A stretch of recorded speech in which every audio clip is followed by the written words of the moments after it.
নমস্কার বন্ধুরা, welcome to চৈতিস kitchen.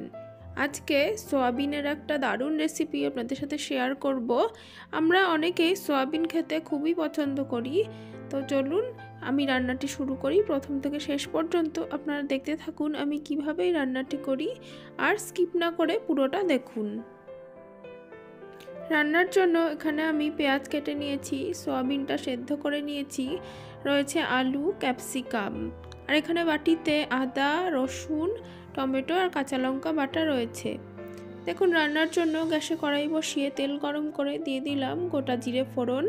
ফোড়নটা কিছুক্ষণ নেড়েচেড়ে নেব। ফোড়নটা রেডি হয়ে গেলে ফোড়নে দিয়ে দিচ্ছি কেটে রাখা আলুর টুকরোগুলো। শীতের দিনে এইভাবে বড় বড় করে নতুন আলু দিয়ে এভাবে সয়াবিন কষা খেতে আমার তো খুবই ভালো লাগে। আপনাদের কেমন লাগে সেটা অবশ্যই জানাবেন। তো আলুগুলো এখন একটু ভেজে নেওয়ার পর দিয়ে দিলাম কেটে রাখা পেঁয়াজ কুচিটা পরে দিলাম, তার কারণ খুব সরু সরু করে কেটেছি, তো সেই জন্য পেঁয়াজ কুচিটা পরে দিলাম। আর একই সাথে ক্যাপসিকামটাও দিয়ে দিলাম। এবার সমস্তটা কিছুক্ষণ ভেজে নেব। সমস্ত কিছুক্ষণ ভেজে নেবার পর এখন সেদ্ধ করে জল ঝরিয়ে রাখা সোয়াবিনগুলো দিয়ে দিলাম। এবার সোয়াবিনগুলো কিছুক্ষণ ভালো করে ভেজে নেব। সোয়াবিনটা একটু লাল লাল করে ভেজে নিলে খেতে খুবই ভালো লাগে। তো সোয়াবিনগুলো আলুর সাথে ভালো করে ভেজে নিচ্ছি। সোয়াবিনগুলো ভাজার সময় এখন দিয়ে দিলাম পরিমাণ মতন হলুদ দিয়ে সমস্ত কিছুর সাথে ভালোভাবে মিশিয়ে দিয়ে আরও কিছুক্ষণ একটু ভেজে নেব।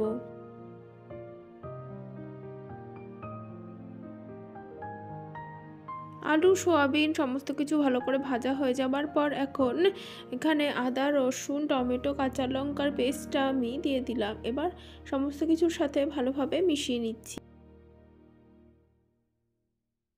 দিয়ে দিচ্ছি পরিমাণ মতন জিরে ধনের গুঁড়ো,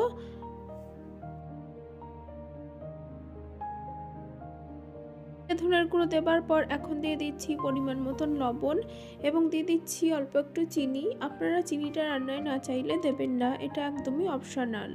আর এবারে দিয়ে দিচ্ছি অল্প একটু কাশ্মীরি লঙ্কার গুঁড়ো, যেটা পুরোটাই রান্নায় একটু রঙের জন্য।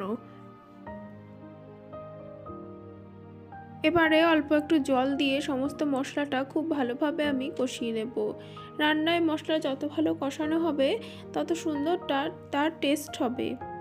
অনেক সময়ই মাছ মাংস খেতে খেতে যখন অরুচি লেগে যায় তখন আমরা এভাবে সোয়াবিন রান্না করি। তা সোয়াবিনটা এভাবে রান্না করলে খেতে খুবই ভালো লাগে। আমার তো খুবই ভালো লাগে এভাবে সোয়াবিন কষা খেতে। তো দেখুন, মশলাটা আমার খুব ভালোভাবে কষানো হয়ে গেছে। আর এখন আমি পরিমাণ মতন জল দিয়ে দিচ্ছি।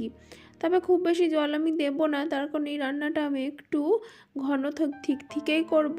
তো আপনারা যদি একটু গ্রেভি বেশি চান তাহলে অবশ্যই একটু গ্রেভি রাখতে পারেন।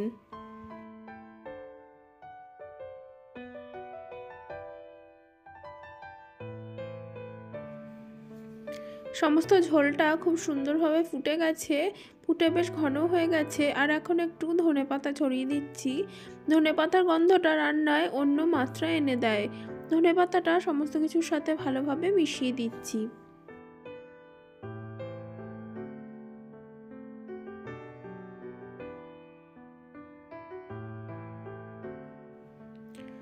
ধনেপাতা দিয়ে বেশ কিছুক্ষণ ফুটিয়ে নেবার পর এখন আমি দিয়ে দিলাম একটু গরম মশলার গুঁড়ো। গরম মশলার গুঁড়োটা সমস্ত তরকারির সাথে ভালোভাবে মিশিয়ে দিচ্ছি। আর এই গরম মশলার গুঁড়োটা দিলে পরে বেশ সুন্দর একটা গন্ধ ওঠে, পুরোপুরি মাংসের গন্ধ মনে হয়। তো চলুন, আমার রান্নাটা একদমই রেডি। এবার সার্ভ করে দেব। এই রান্নাটা দুপুরবেলা গরম ভাতের সাথে বা রাত্রে রুটি পরোটা যে কোনো কিছুর সাথেই খেতে খুবই ভালো লাগে। তো বন্ধুরা, আমার রান্নাটা যদি ভালো লেগে থাকে তাহলে অবশ্যই ভিডিওতে লাইক দিও, কমেন্ট করো আর চ্যানেলটাকে সাবস্ক্রাইব করে পাশে থেকো। ধন্যবাদ বন্ধুরা।